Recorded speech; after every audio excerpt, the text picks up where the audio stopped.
why do these matters of culture matter to the church? Why does it matter to us? Why does it make a difference for what God calls us to do? And the Great Commission, Matthew 28, verse 19, says to teach all nations. And the word that's translated nations there really is the Greek word ethnos, which means ethnic groups. And so we are told in that verse to take the gospel and to do discipling among all ethnic groups. So it's not just nations as units, but you could say even cultures. To take the gospel into each culture and let the church take its natural form in that culture. That's what we're called to do through the Great Commission. And the gospel impacts a culture with far-reaching consequences. And you could say that missionaries are professional agents of cultural change. So there is an intellectual aspect to the work of a missionary that sometimes they don't think about. And if you don't understand culture, then you don't really understand missionary work. And we have to remember, every custom in a culture is intended to meet some need. Some missionaries have gone into a country to target people, and they thought that their ministry was just focused on the spiritual side, and so they were there to preach the gospel, teach people from the scripture, and rebuke whatever characteristic of the culture was wrong. So they could point out things, okay, you should not do this, you should not do this, not do this, so on. But they weren't really prepared to put in place an alternative culture. Okay? The only culture they knew was the one they came from. And they had, of course, the assumption that their culture was the one that had it right anyway. And so missionaries have tended to go into places and they try to build houses like the ones they had back home and live life as much as possible to the way that they did back home. And they assume that if they can teach their way of life, there have been missionaries who have taught their culture as part of the gospel, that the way they lived was the right way to live in every detail. But we have to remember that every cultural need, every cultural custom meets some need of some kind. And if the gospel stays foreign, if it continues to be foreign to a place, then you're only going to get a select group of converts. Okay? And they won't necessarily be the ones that you ought to be getting.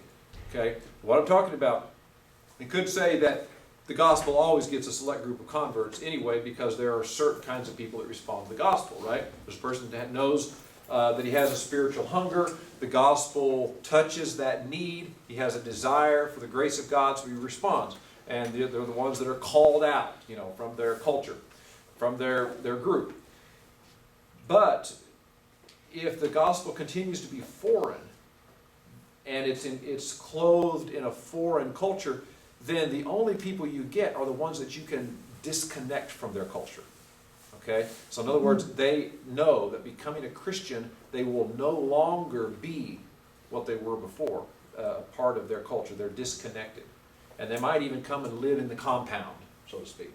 There have been missions that have built these compounds, maybe even with big walls around them. Okay? And in that compound, everybody dressed like an American and lived like an American, including the natives who to some extent were enculturated, and they take on this American lifestyle, and those are the converts.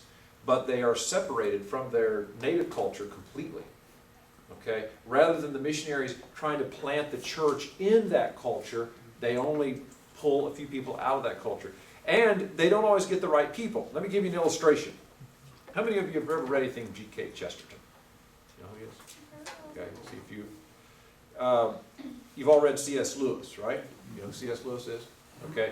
If you like C.S. Lewis, you would like G.K. Chesterton. Lewis was influenced a lot by Chesterton. And I did not discover Chesterton until years and years after I'd read everything I could get of Lewis.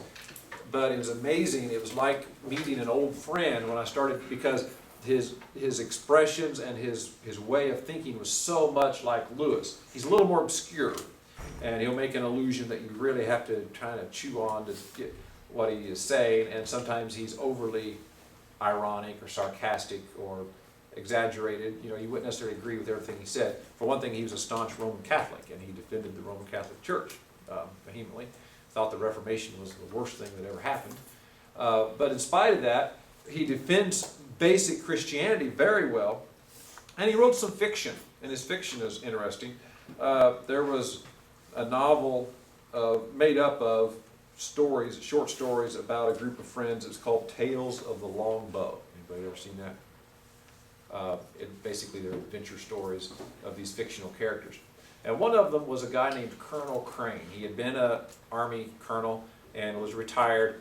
And he had this group of friends. And he was always known to be a little eccentric. He didn't always dress according to normal dress. You know, he just basically would wear what was comfortable to him. So, you know, if wearing a pair of worn-out jeans was the most comfortable, he would wear that, maybe in places where other people wouldn't. And then during his retirement, he has this extra time, and he decides to make a trip around the world and take months to do it. And so he leaves on this trip.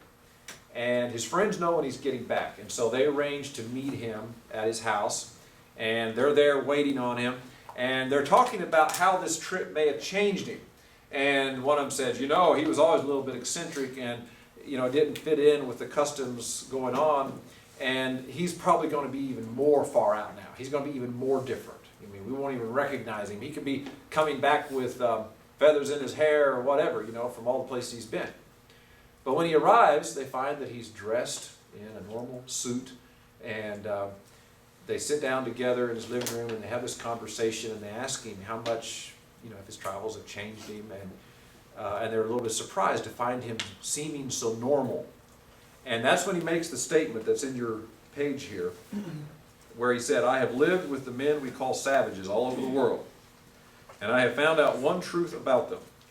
And I tell you, my friends, you may talk about independence and individual self-expression till you burst, but I've always found wherever I went that the man who could really be trusted to keep his word and to fight and to work for his family was the man who did a war dance before the moon where the moon was worshipped and wore a nose ring in his nose where nose rings were worn. Okay? Now what's he saying here? Defending the use of nose rings? Not necessarily. Or worshiping the moon? No. What's he saying? That the people who succeed conform to the culture. Okay. So, if you go into a culture and you find there that everybody there wears a chicken bone stuck through their nose, for example, all right, and you think, oh, this is terrible, chicken bone stuck through your nose, and then I mean, just every man there has one. And then you meet some young guy who doesn't have it.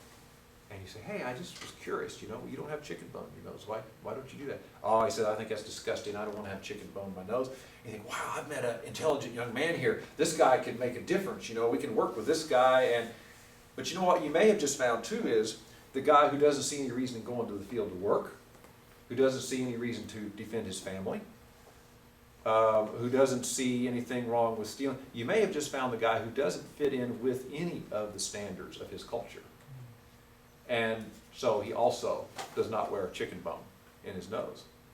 Whereas the guy who is following the standards of his culture, and when it's time to dance in front of the moon, he's there, and when it's time to get your nose pierced, he's there. He's probably also there when it's time to work.